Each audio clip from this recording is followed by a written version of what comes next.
पुस्तकाचं नाव आहे गणगोत, पु ल देशपांडे, पान क्रमांक 26, चिंतामणराव कोल्हटकर. आज 18 वर्ष होत आली. काही हौशी मंडळींच्या गटाबरोबर मी पुण्याहून मुंबईला एकच प्याला नाटकात भगीरथाचं काम करायला चाललो होतो. कर्जत स्टेशनवर गाडी थांबली. एक पिशवी हातात घेऊन आमच्या 3ऱ्या वर्गाच्या डब्यात एक गृहस्थ चढले. कोट, टोपी, शर्ट, धोतर, पायामध्ये साध्या वहाणा, हा खास मराठी पेहराव घातलेला हा गृहस्थ इतर 10 उतारूंप्रमाणे आत आला आणि आमच्या समोरच्या बाकावर बसला. कुणीतरी एकदम म्हणाला, "अरे, चिंतामणराव." औपचारिक ओळख झाली. चिंतामणराव कर्जत जवळच्या गडकऱ्यांच्या खेड्यात जाऊन आलेले होते. मी त्यावेळी फर्ग्युसन कॉलेजात शिकत होतो. फर्ग्युसन कॉलेजच्या विषयातून गडकऱ्यांची आठवण निघाली. मग दादर स्टेशन येईपर्यंत बोलण्याचा विषय एके गडकरी होता आणि चिंतामणराव बोलत होते.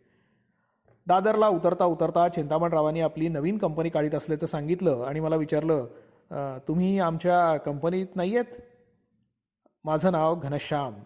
ह्या 3 शब्दात थिएटर काबीज करणारे चिंतामणराव, मातंग युवराजाच्या भूमिकेत पोलीस खात्याला बुचकळ्यात टाकणारे चिंतामणराव, शस्त्रग्रहणाच्या प्रवेशात सावरकरांचे शब्द आणि स्वतःचा अभिनय यांनी साऱ्या नाट्यगृहाला त्याच खड्गाच्या धारेवर धरणारे चिंतामणराव, वृंदावनाच्या प्रवेशाबरोबर प्रेक्षकांच्या काळजाचा अर्धा ठोका थांबवणारे ते चिंतामणराव, पाठीचा कणा न वागता ठाण मांडून त्या आगगाडीच्या डब्यातल्या बाकावर बसलेले आहेत आणि मला आपल्या नाटक कंपनीमध्ये घेऊ इच्छित आहेत ही गोष्ट माझ्या डोळ्यांसमोर घडताना देखील माझा त्याच्यावर विश्वास बसत नव्हता. आयुष्यात एकही गोष्ट मनासारखी न घडण्याचा काळ असतो. त्यावेळी मी त्या फेऱ्यामध्ये होतो. विपरीत परिस्थितीची काठी पाठीवर चुकली तर पोटावर बसते, पोटावरची चुकवली तर तोंडावर. अशा काळात कुणी आपल्याबद्दल आस्था दाखवावी हे संभवतच नव्हतं. मी मुंबईचा तो एकच प्याला आणि त्यातली ती भगीरथाची भूमिका आटपून परतलो आणि त्या काळात मिळणाऱ्या अनेक पोकळ आश्वासनातलं हे एक म्हणून पुण्यात आल्यावर चिंतामणरावांना भेटलो सुद्धा नाही. काही दिवसांनी एक गृहस्थ पत्ता काढीत माझ्या घरी आले आणि म्हणाले, "चिंतामणराव कोल्हटकरांनी आपल्याला बोलावलंय." मी चांगलं जागेपणी हे ऐकतो याची खात्री करून घेतली आणि त्या गृहस्थांबरोबर निघालो. बाहेर टांगा उभा होता. तो आपल्यासाठी आहे हे वाटायचं कारण नव्हतं, पण त्या गृहस्थानं अत्यंत आदबीनं मला टांग्यात चढायचा आग्रह केला आणि तपकीर गल्लीतून एका बोळात शिरून नाटक कंपन्यांची उतरण्याची ठिकाणं असलेल्या एका धर्मशाळेपुढे तो टांगा उभा राहिला. आम्ही वर गेलो. वरच्या लांबलचक माडीवर मध्यभागी एक छोटीशी बैठक टाकलेली होती आणि लहानशा गादीवर आपलं आसन मांडून चिंतामणराव आणि आणखी 3-4 मंडळी बसलेली होती. मी आदबीने नमस्कार केला आणि अंग चोरून बसलो. "वा मिस्टर, तुम्ही येतो म्हणून सांगितलं आणि आला नाहीत.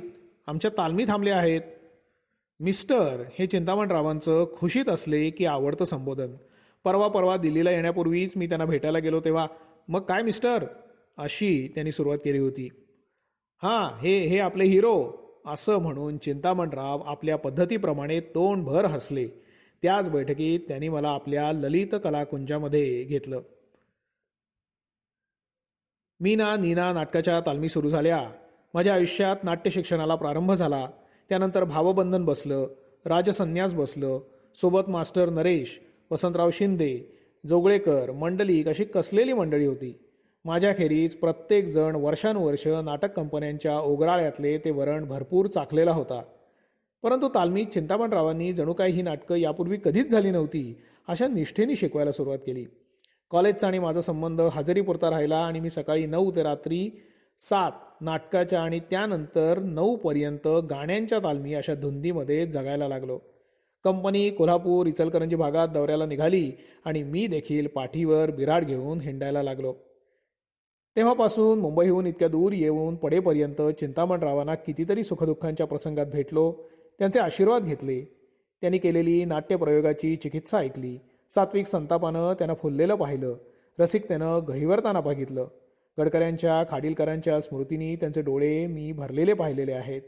तपकीर गल्लीतल्या त्या भकास वाड्यात चिंतामणरावांना भयाण अशा संध्याकाळी एकटं बसलेलं पाहिलेलं आहे आणि आयुष्याच्या अखेरीला नातवंडांनी भरलेल्या त्या घरात नातीचं कौतुक करताना देखील पाहिलं. अशी चिंतामणरावांची रंगभूमीवर आणि रंगभूमी बाहेर मी अनेक स्वरूपं पाहिली. पहिल्या भेटीत पाठीचा कणा ताट ठेवून बसलेली ती मूर्ती मी जी पाहिली ती वाकलेली कधीच पाहिली नाही. जीवनात चिंतामणराव राजसन्यासातला साबाजीचा कणा घेऊन वावरले. परिस्थितीचे वळ चेहऱ्यावर उठलेले होते. कर्जाचे डोंगर त्या मस्तकानी वाहिलेले होते. चिंतामणरावांच्या चित्रपटसृष्टीतल्या पहिल्या प्रचंड पराजयानंतर एका जुन्या मातब्बर नटानं खवचटपणानं म्हटलं होतं, चिंतामणी, एवढ्यात म्हातारा दिसायला लागलास, चेहऱ्यावर सुरकुती आल्या तुझ्या. ह्यातली प्रत्येक सुरकुती हजार हजार रुपयांची आहे. सगळ्या सुरकुत्या मोजा, 2-2.5 लाखांचा ऐवज चेहऱ्यावर बाळगू नये मी. चिंतामणरावांनी त्याला उत्तर दिलं. नाटकी हस्तदंती काढून हसण्याचा भाव त्यांच्या चेहऱ्याला रंगल्यानंतरही दाखवता आला नाही आणि न रंगताही जमला नाही. न बोलवता देवाघरी सुद्धा जाणार नाही म्हणणाऱ्यातला हा कलावंत. कंपनीसाठी कर्ज मागायला जाताना सुद्धा माझी खात्री आहे की चिंतामणराव सावकारापेक्षाही ताठ मानेनं गेले असतील. आपण नट आहोत याचा त्यांना रोमारोमात अभिमान होता. तत्कालीन नटांच्या नशिबी अस्पृश्यांचे दुखवटे भोगवट्याला येत. आंबेडकरांच्या अभिमानानं जगणारा माझ्या पाहण्यातला हाच वीर.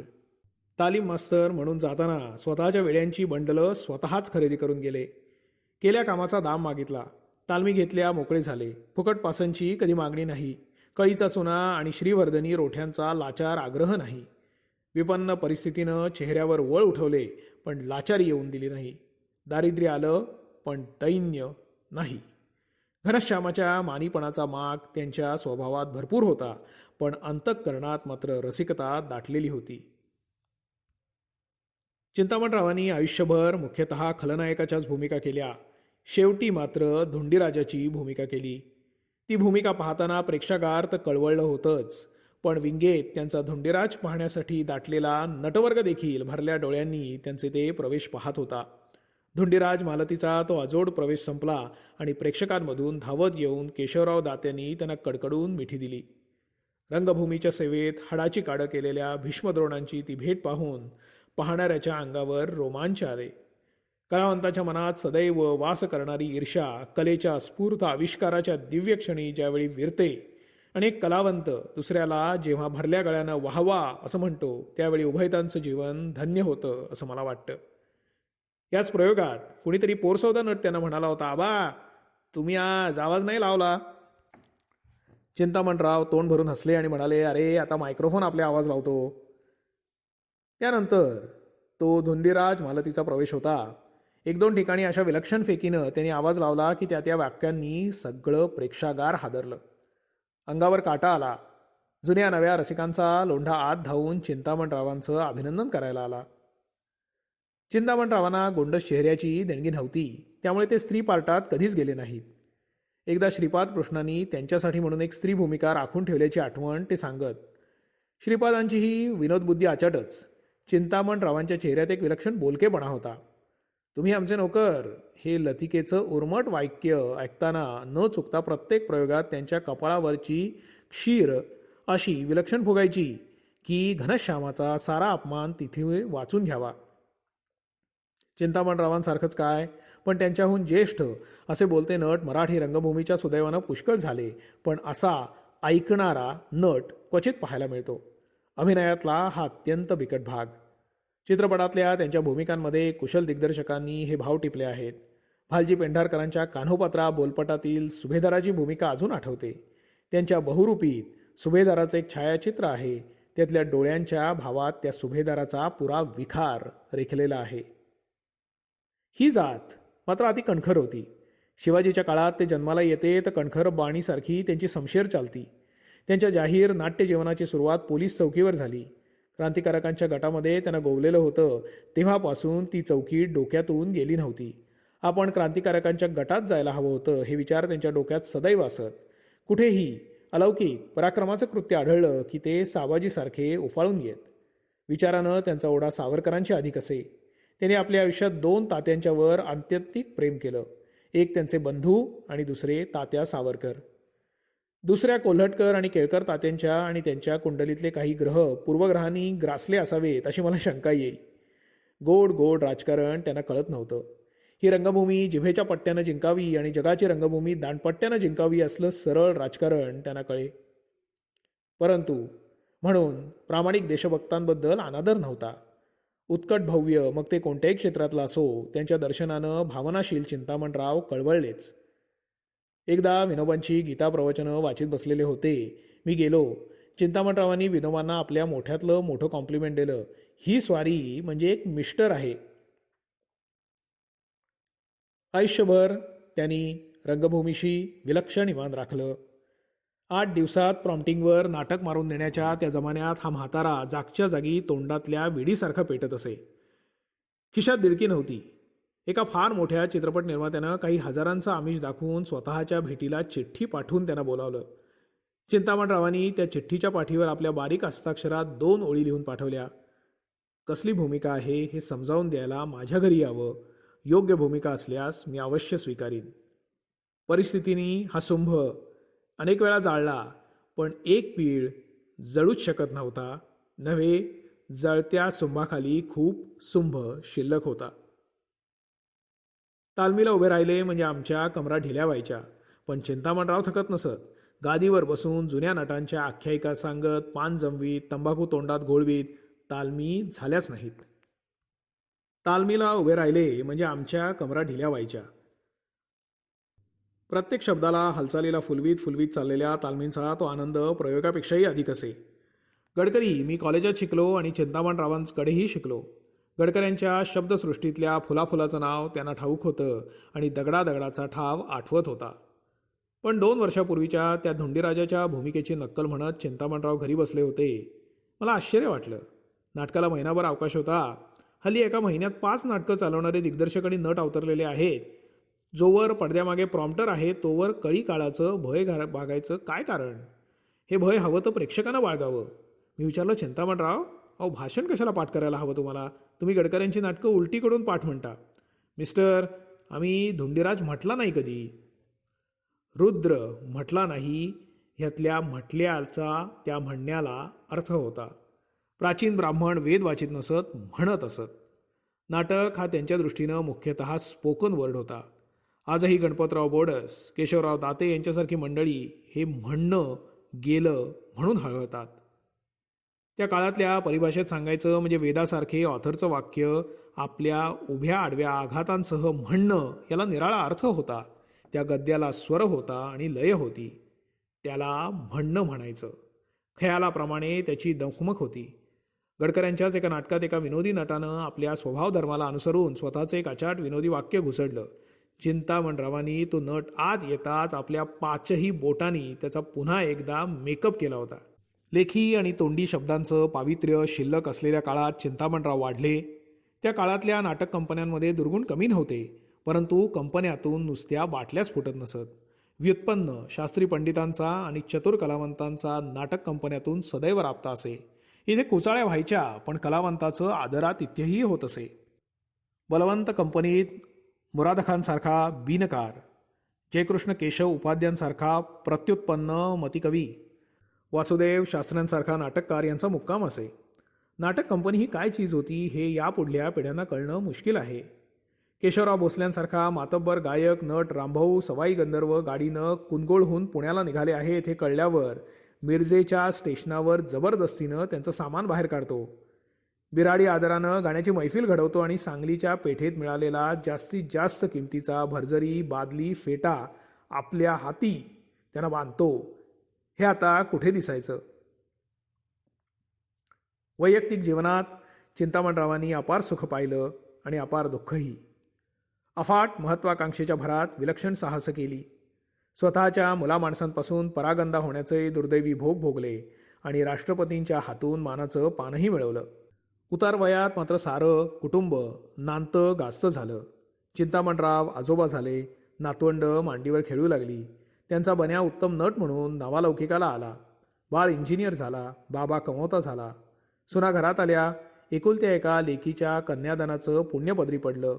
चिमुकली ताई आता पोक्तपणानं समारंभांना जाताना कसा पोशाख करावा हे काकांना शिकू लागली. पुतण्या बाळ कोल्हटकर यशस्वी नाटककार झाला. बहुरूपीला पारितोषिक मिळाल्यानंतर त्यांनी फक्त एक आपल्या कुटुंबियांना पार्टी दिली. त्यांचे मुलगे, पुतणे, पुतण्या, नातवंड, मुलांची मावशी असा गोतावळा जमला होता. चिंतामणरावांच्या त्या परिवारात रक्ताचं नातं नसलेली आम्ही दोघं होतो, मी आणि माझी पत्नी. मुलामाणसात बसून खाद्यपेयांचा आग्रह धरणारे चिंतामणराव पाहताना मला भरून आलं.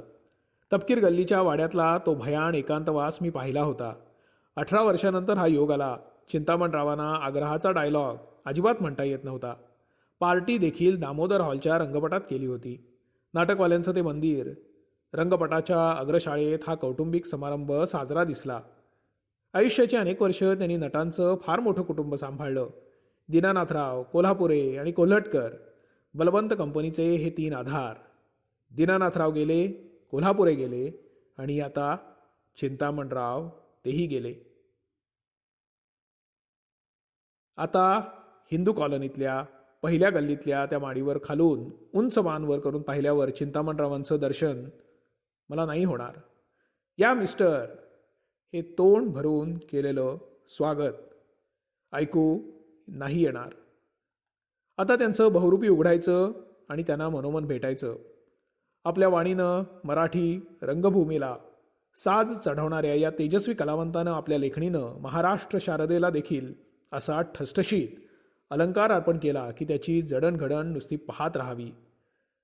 कोल्हटकर घराण्याचा हा कुळाचार चिंतामणरावांनी पाळला. एरवी चिंतामणरावांना मी कधी देवाच्या तसबिरीला नमस्कार करताना देखील पाहिलं नाही. तत्कालीन नटांप्रमाणे त्यांनी नाकावर कुंकू रेखलं नाही. कुठल्याही बुवाचा, गुरुचा मंत्र जपला नाही. चुकून देखील देवाची इच्छा, भगवंताची कृपा असे शब्द वापरले नाहीत. त्याचा देव प्रेक्षागारात होता. ते वाकत फक्त ड्रॉपच्या पडद्यामागे, नांदी सुरू होण्यापूर्वी. एकदाच मी त्यांना पाय धरताना पाहिलं होतं, परंतु ते पाय वृद्ध नाट्याचार्य खाडीलकरांचे होते. एरवी त्यांच्या पाठीचे मणके सिमेंट कॉन्क्रीटचे होते. चिंतामणरावांच्या निधनानं मराठी रसिक मन हळहळतील. मी त्यांना प्रथम भेटलो त्यावेळी माझ्या शिरावरचं पित्याचं छत्र जाऊन वर्ष लोटलं नव्हतं. मला त्यांचं केवळ मार्गदर्शन नव्हे तर वात्सल्य लाभलं. आज त्या पायांना अंतरल्याची वेदना असह्य होते. त्यांचं शिष्यत्व सांगावं अशी कर्तबगारी माझ्या हातून घडली नाही. पण त्यांच्या अखेरच्या दर्शनाला मी दंडवत घालू शकलो नाही, हे दुःख मात्र आजन्म राहील. देवापेक्षा देव माणसांच्या आशीर्वादाचं बळ मोठं असतं. चिंतामणरावांचा जन्म उभा जन्म पडद्यामागे येण्यात आणि पडद्यामागे जाण्यात गेला.